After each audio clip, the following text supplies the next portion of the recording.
I want to talk about the Veil of Identity. Um, it's pretty self-explanatory in that essentially it is something that obscures um, what you really are through the process of identifying with something that you're not. And I think it can be a little deeper than that also because you can identify as awareness, and then all of a sudden um, we have another construct. I am awareness. Um, but the most fundamental, gross level of this is that I am this body, and I am the person that this body is and represents along with the mind. Um, and embedded with identity, essentially, what it means to identify is to imbue your sense of self onto something. And this is, it fails pure being in the sense that pure being is not, doesn't need identity to, to be. There's no need for identification. And so identifying with something is kind of minimizing and limiting uh, what you are to thought structure. Thought structure covers the vision, and you don't see things as they really are. You don't just see, you don't just be, or this in relation to that. And so by gradually just no identifying, um, the body's here, pushing it away, kind of. The mind is there. This whole personality is there, running, just kind of pushing it away, stepping back. Um, this lessens the veil and allows just pure being to blossom and be unveiled. Um, and it's a very interesting process to do that because all your uh, all the inhibitions to happiness vanish, and you're left with um, a natural uh,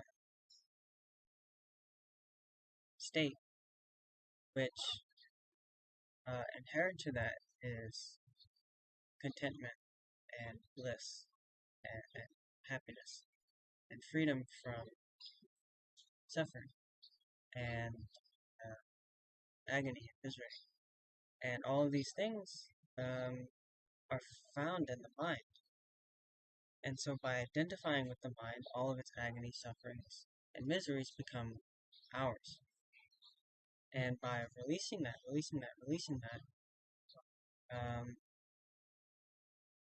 it no longer is us that's suffering. It's just an impersonal, energetic kind of happening, which is like a wave in the ocean may look really scary or something, but it's just water, you know. And in the same way, like our mind may have this very fearful and scary uh, manifestation, uh, but it's just noise, for lack of a better way of saying it, and it doesn't have any uh, effect on just beingness itself. Uh, and so, just releasing all identity essentially lifts the veil. So, and it's very subtle because we're not even trying to do it. It's just a habit that we imbue our sense of self with the body, and then our sense of self is there, um, and it it's kind of like to disidentify with the body is like that's me. How can I disidentify with me? Um, and the idea is essentially to separate the sense of being with the object, which is the body, or and then on a deeper level, just disidentifying with the sense of being itself, so that the sense of being is there, and what you are just springs forth. Uh, and so it's kind of like the veils is like putting on different shades of sunglasses, so that everything you see is kind of colored by that.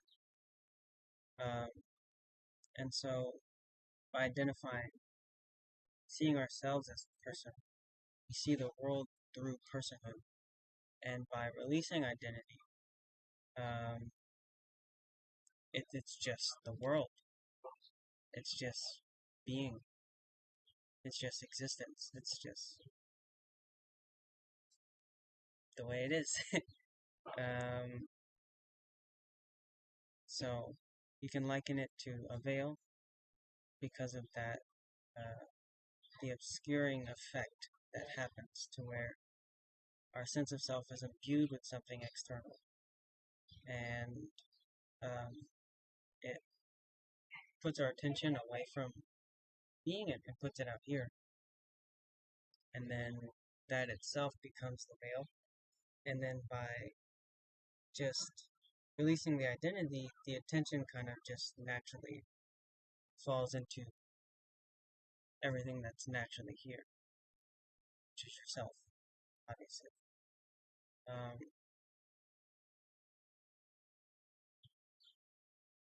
Veil of identity, and a little bit of how to release it. I mean, there's various practices, but I mean, just the most intense and direct practice is just no, no, no, no, no. I am this body, no. I am this mind, no. I am, no. Any self-identification needs to be let go of, so that what is truly here, what is truly you, just is, and simple as that.